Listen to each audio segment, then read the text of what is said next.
वचन दिलेलं मी कोणाच्या घरी जाणार नाही, मी येणार नाही, मान सुद्धा फिरवली नाही. आकड्यावाद. तुम्ही बा काय काय घरांमध्ये गेल्याच्या नंतर अशी सुंदर सुंदर पोरं शुभम करोति कल्याणम श्लोक म्हणतात, चांगले चांगले म्हणतात बरं का. आणि मग ती आई जर कधी पाहुणे आले ना, आई मग म्हणते पप्पू पप्पू तू ते पाहुण्यांना म्हणून दाखव ना, किती छान म्हणतो आमचा पप्पू.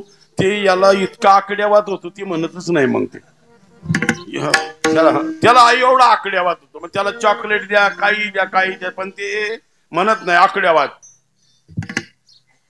पुढच्या अंगणात जेव्हा कृष्ण थोडासा गल्लीनं पुढे गेला आणि गल्लीनं पुढे गेल्याच्या नंतर दुसरी एक दोन गवळणी भेटल्या आणि त्यांनी सांगितलं, कृष्णा खरंच सांग, खरंच सांग, आम्ही तुझ्या चाहड्या लावायला येत होतो, तुला वाटत असेल आम्ही चाहड्या लावायला येत होतो, पण नाही कृष्णा, दर्शन की प्यासी गुजरिया श्याम. कशासाठी येत होतो आम्ही सांगू तुला ऋषी. श्याम तुझे मिलने प्रभु तुझे मिलने, श्याम तुझे मिलने प्रभु तुझे मिलने, सत्संग बहाना श्याम तुझे मिलने, श्याम तुझे मिलने का, प्रभु तुझे मिलने का, सत्संग बहाना है, श्याम तुझे मिलने का. सूरज में ढूंढा तुझे, चंदा में पाया, सूरज में ढूंढा तुझे, चंदा में पाया, सूरज में ढूंढा तुझे, चंदा में पाया, तारों की झिलमिल में, तारों की झिलमिल में मेरे श्याम श्याम तुम्हें मिलने का, सत्संग बहाना है, श्याम तुझे मिलने का, सत्संग बहाना है. मथुरा में ढूंढा तुझे, गोकुल में पाया, मथुरा में ढूंढा तुझे, गोकुल में पाया, वृंदावन की गलियों में, ओ वृंदावन की गलियों में मेरे श्याम का ठिकाना है, श्याम तुम्हें मिलने का, सत्संग बहाना है, श्याम तुम्हें मिलने का, सत्संग बहाना है. हे जर कोणाच्या ध्यानात असेल मागचं कीर्तन 2 वर्षापूर्वीच, ह्या गोपी कोण होत्या, सत्ययुगातल्या रंभा आणि अप्सरा होत्या, नर नारायणची तपश्चर्या भंग करायला गेल्या होत्या. इथं सांगितलेलं आहे मी, कोणाच्या आठवणीत असेल तर असेल.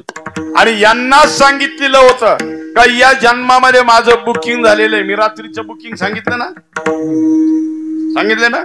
मग एक काम करा, मला तिथे कृष्ण अवतारामध्ये मर्यादा नाही, याचं वर्णन देवी भागवताच्या 9व्या स्कंदात आहे. मी ग्रंथ टोटल सांगत असतो, कुठले वाचत बसा. 16,100 जणी होत्या त्या, तेवढ्याच्या तेवढ्या नर नारायणाची तपश्चर्या भंग करायला आल्या होत्या. आणि त्यांना भगवान नारायणानं वचन दिलं, द्वापार युगात तुम्ही या, माझ्या जरी 8 पट्ट राण्या असल्या तरी तुम्हाला भौमासुरासारखा एक राक्षस सगळ्यांना लग्न करायचं म्हणून गोळा करील. तो भौमासूर म्हणजे नरकासूर. किती गोळा केल्या होत्या त्यांनी? 16,100. आणि त्याचा संकल्प काय होता माहितीये का? एकाच वेळेला एकाच मुहूर्तावर 1,00,000 मुलींबरोबर लग्न करायचं होतं. किती? तुम्हाला असं कुठं असतंय? श्रीमद भागवत पहा. अरे चित्रकेतू नावाचा राजा होता, त्याला एकाच वेळेला करोड बायका होत्या. किती? पण करोड बायका असून मुलगा नव्हता.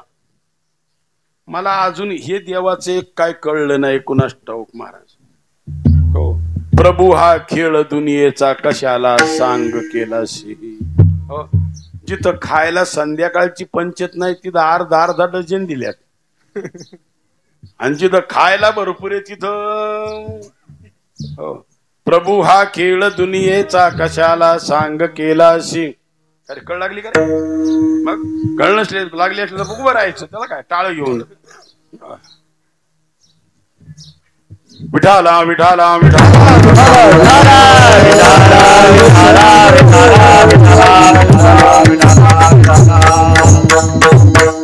इमानदारी सांगू, आम्ही जे गाऱ्हाण यशोदा मैयाला सांगत होतो ना, कृष्णा ती तुझी साडी सांगायला येत नव्हतं, त्या साडीच्या निमित्तानं आम्ही तुला डोळे भरून पाहायला येत होतो. म्हणून श्याम तुझे मिलने का सतसंग बहाना है. दुसरी गोष्ट, 5 वर्षाचे झाले. 5 वर्षाचे झाल्याच्या नंतर ते गाई वासर चारायला गेले. वयाच्या 5व्या वर्षी यमुनेच्या डोहामध्ये एक नाग येऊन राहिला होता. काय त्याचं नाव? कालिया. आणि त्यानं त्या संपूर्ण डोहाचं पाणी विषमय केलेलं होतं. गाई वासरांना ते पाणी पिण्याजोगं नव्हतं. गाई चारायला गेले आणि त्या दिवशी भगवान श्रीकृष्ण बलराम दादा आणि या सगळ्या गोपाळांमध्ये थांबलेच नाहीत. ते एकाच बाजूला गेले एकटेच. महाराज, कळपात सुद्धा माणसात सुद्धा बरेच अशा काही जातीच्या स्थिती माणसात नाही राहते. एकट्याचा तांडा बाजूला असतो. जनावर सुद्धा बा काही काही कळपात नाही चालते. बस आता कुठं ज्वारीचं वावर असेल ते सारखं तिकडं पडलं, त्याच्यामुळे गुर्राख्याला त्याच बांधावं बसावं लागत तिकडून. आणि आज त्यानं काय केलं होतं, सर्पगंधा नावाचं एक झाड होतं आणि त्याच्या बुडखाची माती खाल्ली होती त्यानं. आज सर्पगंधा आहे का कोणाला माहिती आहे?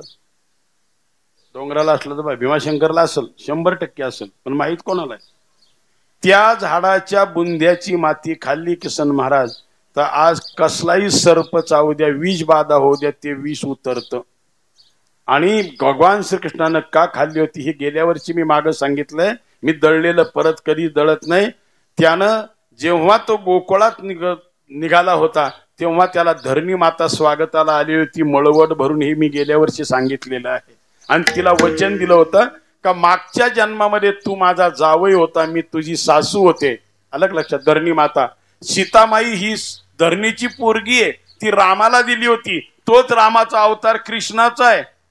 म्हणजे तो धरणीचा जावई होता मागच्या जन्मामध्ये. आता मला तुझ्यामध्ये जागा दे देवा. आणि म्हणून त्यांनी माती खाल्ली होती धरणीला दिलेलं वचन पूर्ण करण्यासाठी. आणि पुतनेच्या स्तनातलं विष प्याला होता.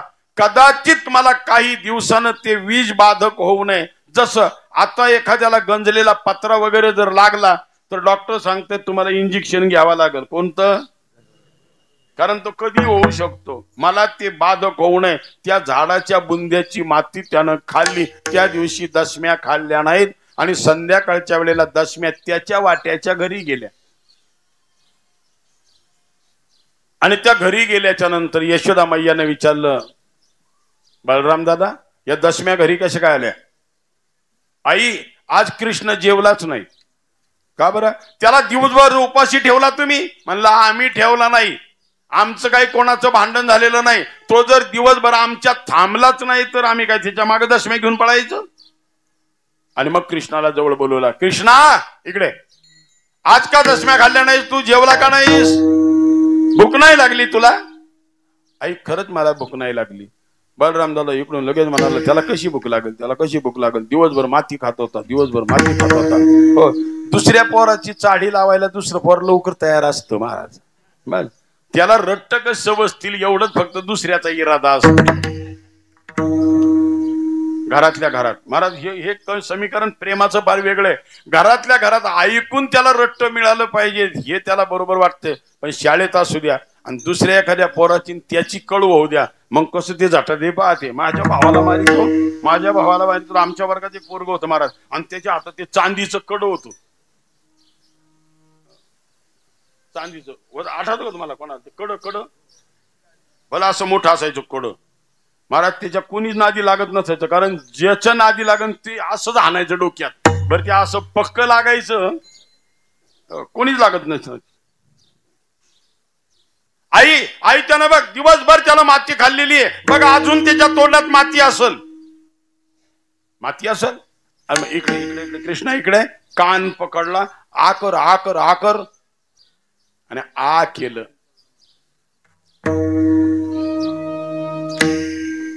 त्यानं आईला विश्वरूप दाखवलं आत तोंडामध्ये.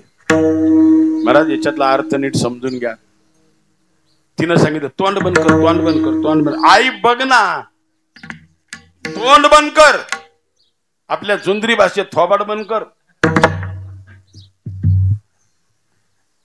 आई सांग ना काय बघितलं तू आतमध्ये? कृष्णा, अरे आत मी संपूर्ण विश्व पाहिलं तुझ्या तोंडामध्ये. मग आई मला सांग ना, जर माझ्या तोंडात बसून, कोणाला अर्थ कळेल तेवढ्यांनी लवकर घ्या, जर माझ्या तोंडात बसून संपूर्ण विश्व जर माती खाते, तर बलराम दादा विश्वाच्या बाहेर आहे का आत आहे? चोर तो चोर पुन्हा शिरजोर, म्हणजे खाऊ तोय लागतो. विश्वच जर खाते तर बलराम खात नाही का? हो. आणि मग आईला विनंती करून सांगितलं, आई मी तुला खरं सांगतो, खरं सांगतो आई. आई गाई मी नाही खाली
आता आपलं काय होणार आहे माहितीये का?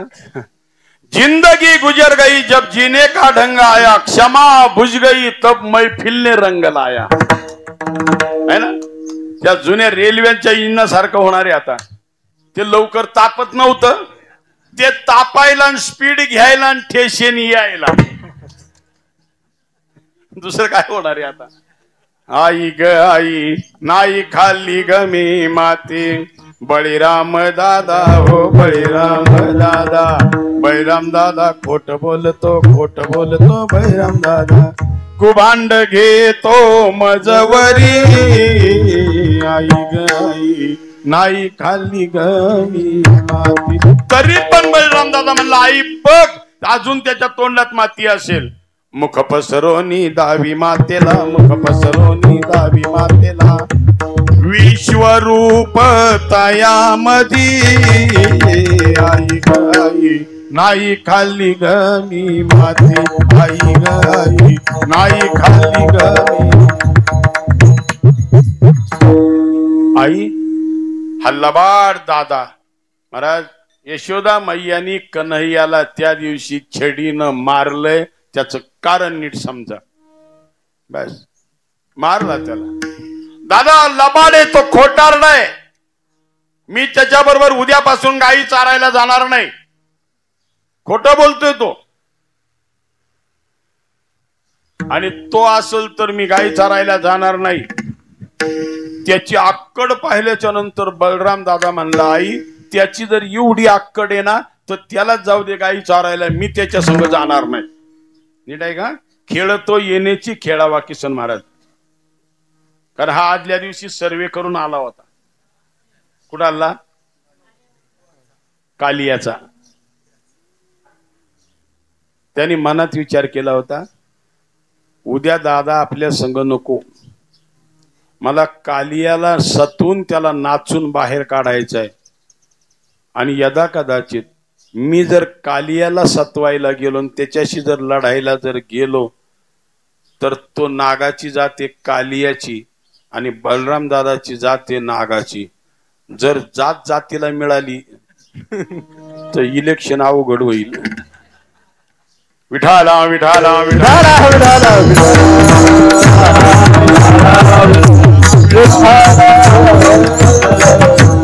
समझने वाले कोई इशारा ना था वो फटकन काफी है. विठाला विठाला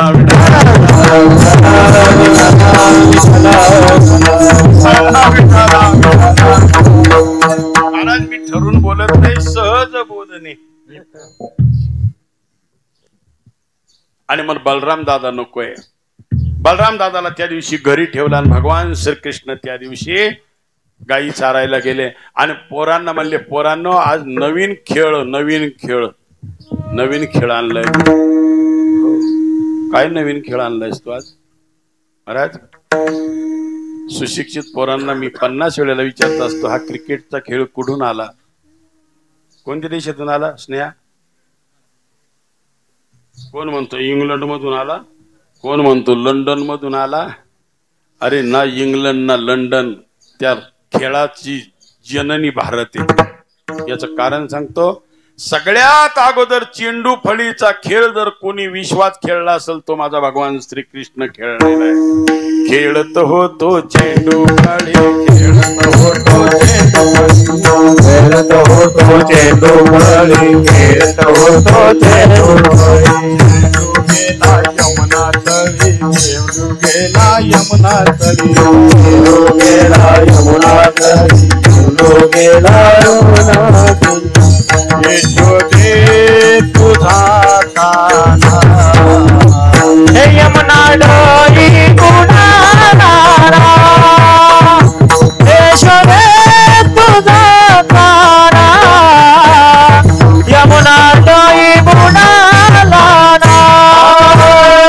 यशोदे तुझा काना, यमुना डोई कुणाला.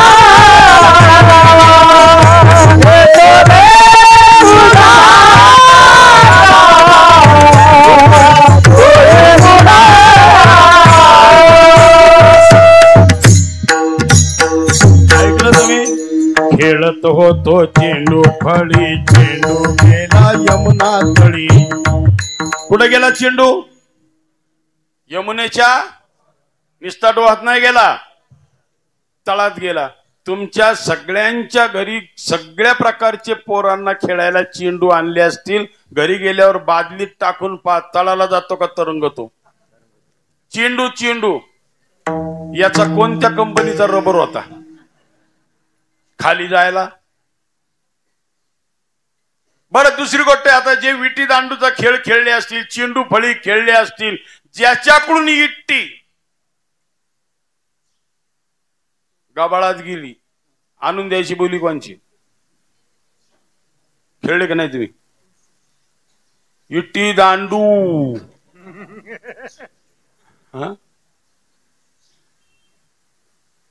त्याच्याकडून गेली, झाडावर चेंडू जर अडकला, जर फांदीला, तू चढ, चेंडू खाली काढून दे.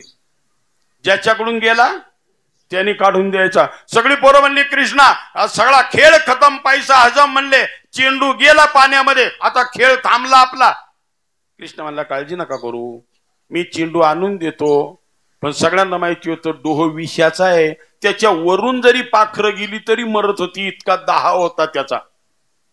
आणि मग हा कदंबाच्या झाडावर चढला. सगळीजण विनंती करत होते कृष्णा तुझ्या पाया पडतो, तो खेळ गेला खड्ड्यात, हा आयुष्याचा खेळ होईल. यशोदेला आम्ही काय सांगणार? तुम्ही थांबा, आता याला खेळच करायचा होता. कदंबाच्या झाडावर गेला, खालून जाता येत नव्हतं का त्याला?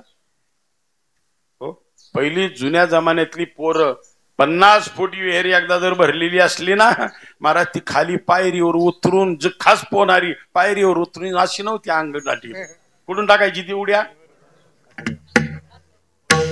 येत मला वा, कीर्तन झाल्यावर आपण किटीत पोहायला.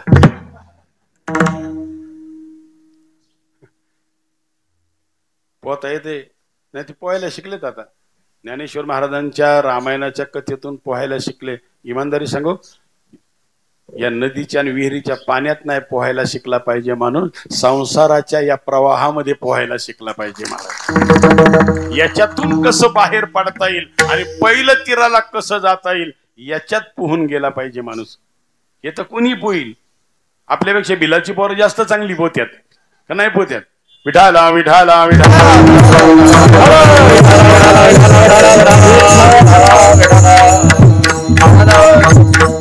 आणि त्यानं वरून जे झाडावर जे चढला ना महाराज, झाडावर, याचं कारण होतं त्याला तिथून जी सुळकी मारायची होती, वरून टाकलेली अशी पाण्याच्या काठावून टाकलेली उडीचा माणूस खाली जात नाही, पण जेवढा उंचावरून तो खाली जाईल तेवढा तो खाली जाईल. त्याला जायचं होतं तळाला. काय झालं? अरे बैठ, बसू दे, बस तिला बसू दे, इकडे नको येऊ दे, तिला बसू दे. कुठलं आहे?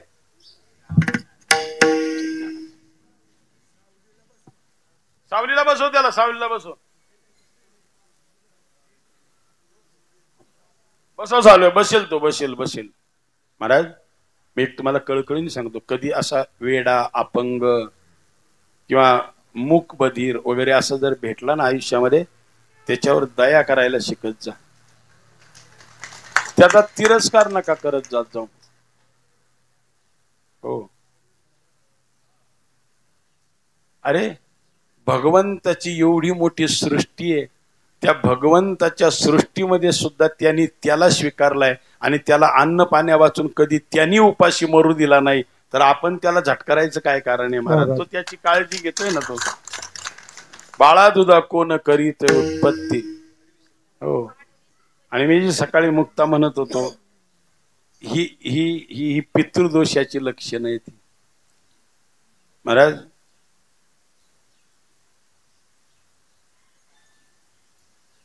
हे डिलीट करा ना, नाहीतर काय होतंय, जे खरं बोलायला जातो ना आम्ही, खरं बोलायला, ते अंगलट येते. ते बिचार माग इंदुरीकर खरंच बोललं. शास्त्रात आहे महाराज, शास्त्रात आहे ते, शास्त्रात आहे. जे इंदुरीकर महाराज बोलले ते शास्त्रात आहे, पण त्याचा केवढा विपर्यास झाला का नाही झाला तो. त्यामुळे हे असलं लोकांना हे पटत नाहीये. फक्त लोकांना पाय पाहिजे आमचा उदो उदो, आमचा उदो. आता इथं आल्याच्या नंतर मी काय केलं पाहिजे, आप्पाचा उदो उदो केला पाहिजे, सुरेशचा केला पाहिजे, संतोष महाराजाचा केला पाहिजे, म्हणजे पुढच्या वर्षीची तारीख आपली फिक्स. अरे गेली ती तारीख खड्ड्यात. मी कधीच कोणाचा उल्लेख करत नाही महाराज, पण तुम्ही पाहत असाल गुरुजी, इमानदारी सांगतोय मी तुम्हाला, संतोष महाराज असतील पुढे, मी त्यांना मागे बनलो होतो एकदा, त्याच्यावर त्यांचं बरंचसं कंट्रोल झाला असेल. हो, अहो साधा माणूस दशक्रियेला जातो. बरं आता चला मी कोणतो सप्त्याला आलो, मी आलो, हे 2-3 जणांची माझा परिचय, यांची नावं घ्यायची. पैसा सगळ्या वस्तीचा आणि परिसराचा. या दोघा तिघांनी काय वाघ मारलाय काय? बरोबर आहे ना? फक्त कारभार पाहिला म्हणजे काय वाघ मारला यांनी? काय नाही, पैसा समाजाचा आहे ना. समाजाला, सगळ्या वस्तीला, पंचकृषीला मी रात्री म्हटलं तसं त्यांना गौरव देत चाला ना. आता बा ही एवढी पॅड, मी तर दशक्रियेला आणि मैतीला कोणाच्या जातच नाही. माझी अनुष्ठानं चालू झाल्यापासून. फार प्रेमाचा असेल तर त्याला मी मध्ये जाऊन भेटून येतो घरी निवांत. आता त्या दशक्रियेला बसलं, मला अजून एक कळलं नाही महाराज नाथाबा. ते दशक्रियेचं प्रवचन कैलास महाराज कोणासाठी? मेलेल्यासाठी असतं का जिवंतांसाठी? कोणासाठी? नाही नाही, खरं जाता तर बोला ना. हे माझ्या माथ्यातलं नाही, गाथ्यातलं नाही, माथ्यातलं काय? कोणासाठी आहे ते प्रवचन? हा, बरोबर बोललास ना. हा चेअरमन आला, तो सरपंच आला, आमका आला, तो डामका आला. अरे जो मेलाय त्याच्याबद्दल सांग ना काही. ते दिलंय सोडून.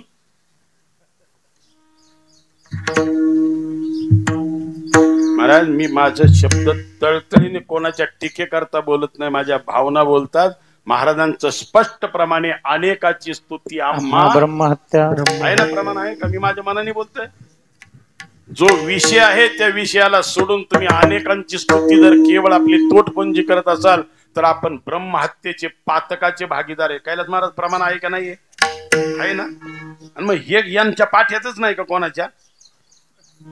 स्तुती आत्मानंद करावी देनाती, स्तुती आत्मानंद करावी देनाती, स्तुती आत्मानंद करावी देनाती,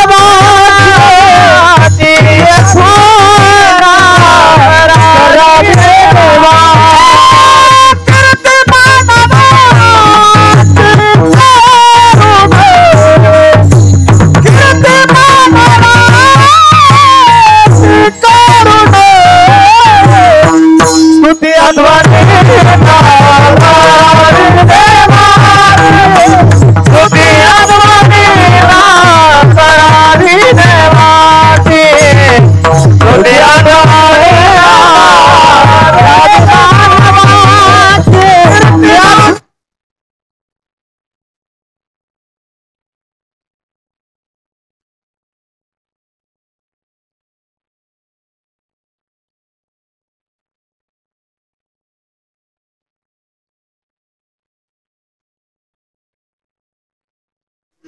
ही प्रमाण पुढे गेली. ती प्रमाण आम्ही काय केलंय, कीर्तनकारांनी महाराज जी सुईची प्रमाणे ती घेतली आणि जी जरा अडचणीची ती झाकून ठेवली महाराज.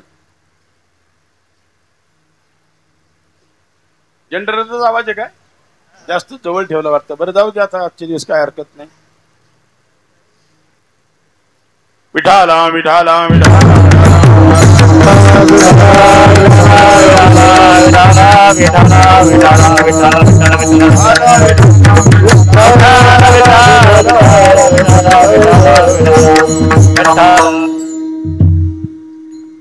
तेव्हा वर कदंबाच्या झाडावर चढला. वर तिथून सुडी मारली, खाली गेला आणि खाली गेल्याच्या नंतर तिथं त्या कालियाच्या पत्न्या बाजूला बसलेल्या होत्या.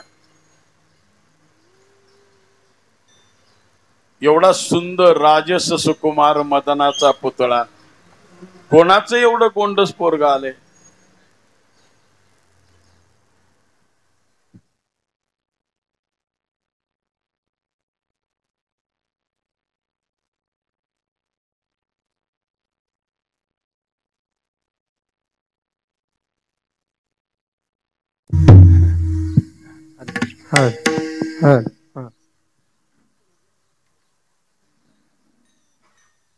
कारण तिच्यावर जास्त भरोसा ठेवून चालत नाही, कारण ती काही खास लग्नाची नाहीये, हक्काची. आणि जी हक्काची नाही ती झटकच मारी. ती तिच्या मनावर आहे कधी यायचं कधी. खाली गेला. त्या सुकुमार बाळाला बघितल्याच्या नंतर 5 वर्षाचं गोंडस बालक आणि मग म्हटलं की बाळा कोण रे, कुठला तू? कोहम कतमिदम जातम किम नाम ते तोम कुतागतोशी, कुठून आला, कोणाचा आहेस? म्हणला मी यशोदा मैयाचा आणि नंद बाबाचा आहे, गोकुळ माझं गाव आहे, कृष्ण जिनका नाम है, गोकुल जिनका धाम है, ऐसे श्री भगवान को मेरा बारंबार प्रणाम प्रणाम। कशासाठी आलास? अरे हा विषाचा डोह आहे. तो म्हणला माझा चेंडू आलाय खाली, चेंडू. आणि तो बरोबर असा कालिया झोपला होता ना, त्याच्या असा खाली गेला होता तो. बरं जाताना आल्हाद गेला असेल ना तो, तेवढा चेंडू न्यायला आलोय. त्या म्हणल्या थांब, पुढं नको जाऊ, आम्ही आल्हाद काढून देतो. तो फार विषारी आहे. जर त्याला झोपत धक्का लागला आणि जर त्याला जर वैतागून जर त्यांनी फणा मारला तर तुझी आणि परत तुझ्या आई वडिलांची भेट होणार नाही, एवढा विषारी आहे, चावता क्षणी मरशील. म्हणलं नाही नाही नाही, असं नाही. मी असं ऐकलंय, होता 5 वर्षाचा, मी असं ऐकलंय लहानपणी, काय आपलं काम आपण करावं, मोठ्या माणसाला काम सांगू नये. साऱ्या जगाचा गुरु येतो. मी आल्हाद काढतो, आल्हाद काढतो, आणि चेंडू घ्यायला आज खाली गेला, आल्हाद नाही काढला, चेंडू हातात धरला आणि एक ठोसा त्याला पुढे गेला. काढला तर खरा पण ठोसा दिला, जागा केला त्याला. आता आणि काही काही माणसांची महाराज झोप फार खराब आहे. हो, इरवी जेवढा राग येत नाही, काहींची झोप मोडल्यावर म्हणजे मधुबन त्यांना विचार, आमच्या काकूला माहिती आहे.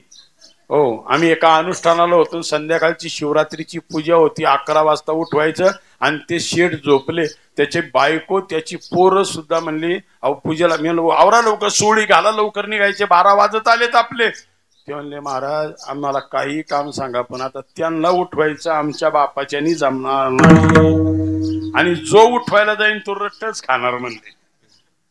हो, त्यांचा स्वभाव ज्याला माहिती. ते म्हणले कशाला उठवलं, आणि मग तो जेव्हा उठला आणि त्यांनी पाहिलं कृष्णाकडे महाराज, आणि कृष्णावर जेव्हा धावल्याच्या नंतर कृष्णानं काय केलं माहितीये का, तो बाहेर येता येता वर पृष्ठभागावर येता येता तोही मागून आला, आणि मग कृष्णानं बरोबर चालाखीनं त्याची शेपटी पकडली, आणि शेपटी पकडल्याच्या नंतर त्यांनी जो फणा काढला त्या फण्यावर कृष्ण जाऊन उभा राहिला. नाच नाच नाचले. भगवान श्रीकृष्णानं आपलं 14 ब्रह्मांडांचं वजन त्याच्या फण्यावर टाकलं, एवढं. कारण विराट स्वरूप आहे ना भगवंताचं, सगळं त्याच्या आतमध्ये तेवढं टाकलं. आणि मग तो इतका थकला, इतका थकला, त्याच्या फुसकार्यानं महाराज, त्याच्या फुसकार्यानं काही मैलांपर्यंत तो फुसकारा गेला, आणि त्या फुसकार्यातून ते विष सुद्धा बाहेर पडलं सगळीकडं. आणि मग इतका नाचवला, इतका त्याला नाचवला, आणि तो त्राही त्राही झाला. तेव्हा कालियाने विचारलं, देवा खरं सांग, आम्हाला निर्माण करणारा कोण? तूच ना? म्हटले हो. आमच्या तोंडात विष भरणारा कोण? तूच ना? मग का सत्वत असशील आम्हाला?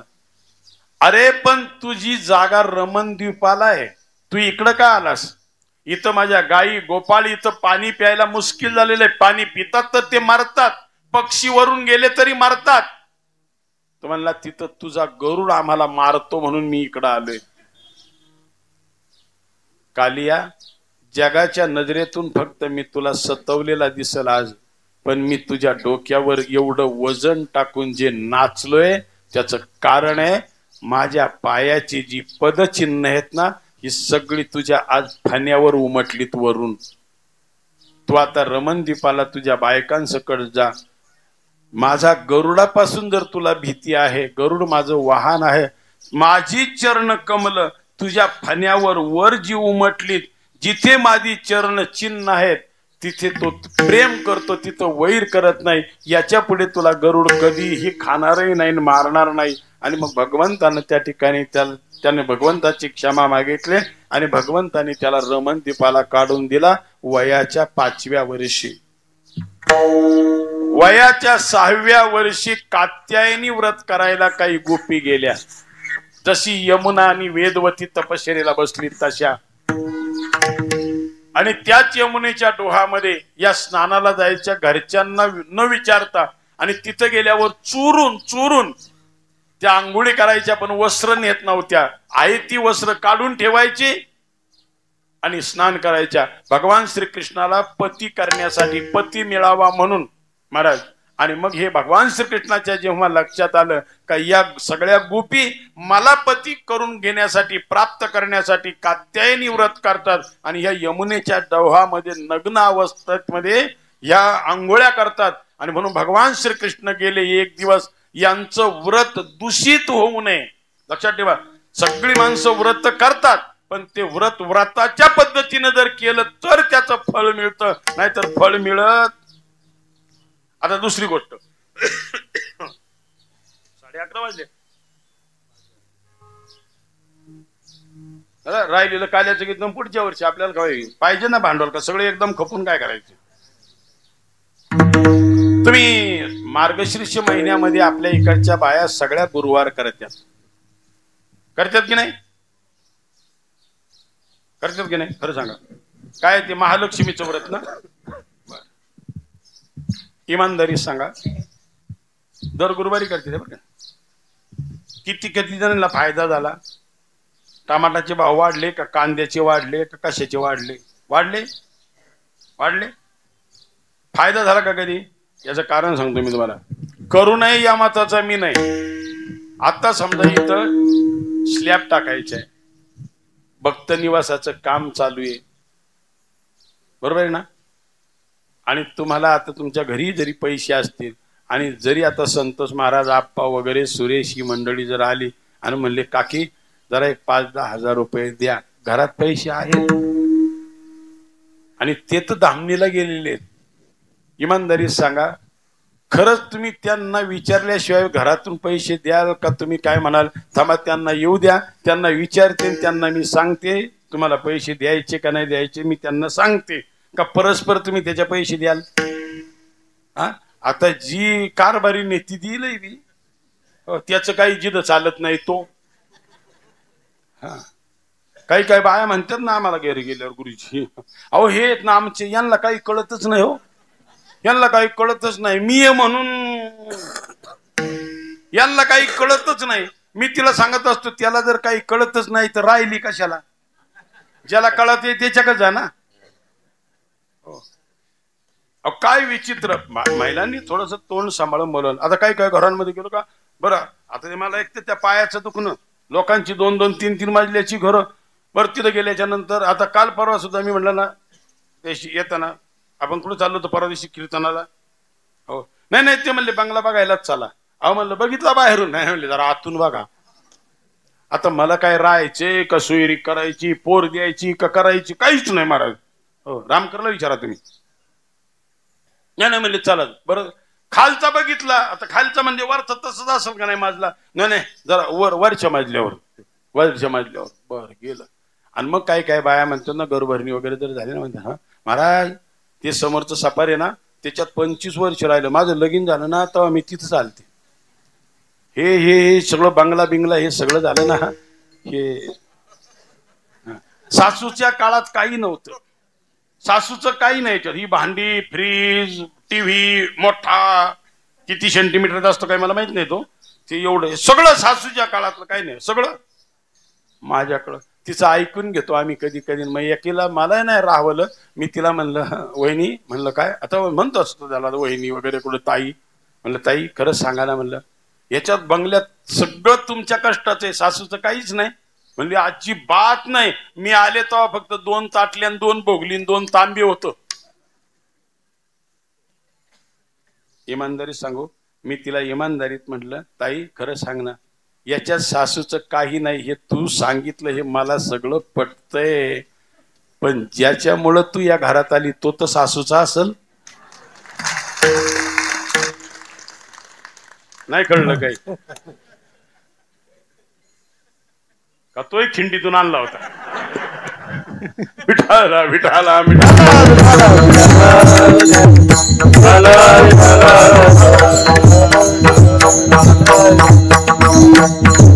आणि मग त्यांची कपडे पळवली. आपल्याला सगळ्यांना माहिती, देरे काना चोळी आणि दुघडी त्यांचं व्रत दूषित होण्यासाठी त्यांना त्याच्यातून बाहेर काढलं. वयाच्या 7व्या वर्षी भगवंतांनी करंगळीवर काय उचलला? गोवर्धन उचलला. पण एकट्या कृष्णाने करंगळीवर गोवर्धन उचलला की नाही उचलला? उचललाय. नंतर गोपाळांनी काठ्या लावल्यात. मी लक्षात ठेवा, पहिला कोणी उचललाय? कृष्णानं. आणि नंतर असं मला वाटू नये का मी एकट्यानं उचलला होता म्हणून तुम्ही काठ्या लावा. आणि मग त्यांनाही असं वाटेल का आमच्या काठ्या होत्या म्हणून गोवर्धन उचलला गेला. एकल्याचा नोहे खेळ म्हणून मेळ मिळविला. वयाच्या 7व्या वर्षी त्यावेळेला इंद्राला वगैरे त्यांनी ठकवला होता.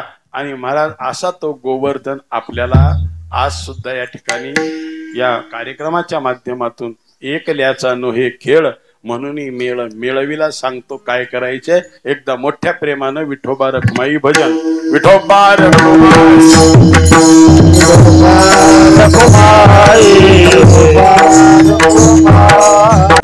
चाल वगैरे काही आता होणार नाही. याचं कारण सांगतो तुम्हाला. मला अजून एक फक्त 5 ते 10 मिनिटं अजून मला तुमची पाहिजेत. ती गरजेची. त्याचं कारण मी तुम्हाला सांगतो. ज्ञानेश्वर माऊली महाराज